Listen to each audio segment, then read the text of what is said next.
Weight loss ಮಾಡೋರಿಗೆ night dinner ಏನು ತೊಗೊಳ್ಳೋದು ಅಂತಲೇ ತುಂಬ ಪ್ರಾಬ್ಲಮ್ ಆಗಿರುತ್ತೆ. ಸೊ ಅದಕ್ಕೋಸ್ಕರನೇ ನಾನಿವತ್ತು ವೆರಿ ಲೈಟ್ ಆಗಿರೋ ಅಂಥ ಡಿನ್ನರ್ನ ತೋರಿಸ್ತಾ ಇದ್ದೀನಿ. ಇದು ಮಾಡೋಕ್ಕೆ ವೆರಿ ಸಿಂಪಲ್. ಇದಕ್ಕೆ ಬೇಕಾಗೋದು soya, paneer, capsicum, onion and tomato, ಸ್ವಲ್ಪ ಸ್ಪೈಸಸ್ಸು, ಕರ್ಡ್ ಬೇಕಾಗುತ್ತೆ. ಸೊ ಫಸ್ಟ್ ಏನು ಮಾಡಬೇಕಂದ್ರೆ ಹಾಟ್ ವಾಟರ್ಗೆ ಸೋಯಾನ ಹಾಕಿ ಚೆನ್ನಾಗಿ ಬಾಯ್ಲ್ ಮಾಡ್ಕೊಬೇಕು 5 ಮಿನಿಟ್ಸ್. ಆ್ಯಂಡ್ ಈ ಕಡೆ ಸ್ವಲ್ಪ ಒಂದು 5 ಗಾರ್ಲಿಕ್ ತೊಗೊಂಡು ಅದಕ್ಕೆ ರೆಡ್ ಚಿಲ್ಲಿ ಪೌಡರನ್ನು ಹಾಕಿ ಚೆನ್ನಾಗಿ ಕುಟ್ಕೊಂಡು ಅದನ್ನು ಕರ್ಡ್ ಜೊತೆಗೆ ಮಿಕ್ಸ್ ಮಾಡ್ಕೊಬೇಕು. ನೆಕ್ಸ್ಟು 1 2 to 3 ಸ್ಪೂನ್ ಬೇಸನ್ನ ಸ್ವಲ್ಪ ಬಿಸಿ ಮಾಡ್ಕೊಬೇಕು.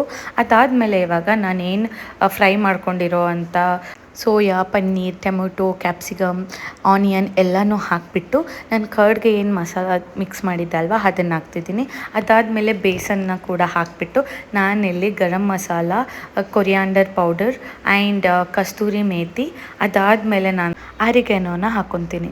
ಇಷ್ಟನ್ನು ಹಾಕಿ ಚೆನ್ನಾಗಿ ಮಿಕ್ಸ್ ಮಾಡಿ ಅಲ್ಲಿಗೆ ಸಾಲ್ಟು ಮತ್ತು ಲೆಮನ್ ಹಾಕಬೇಕು.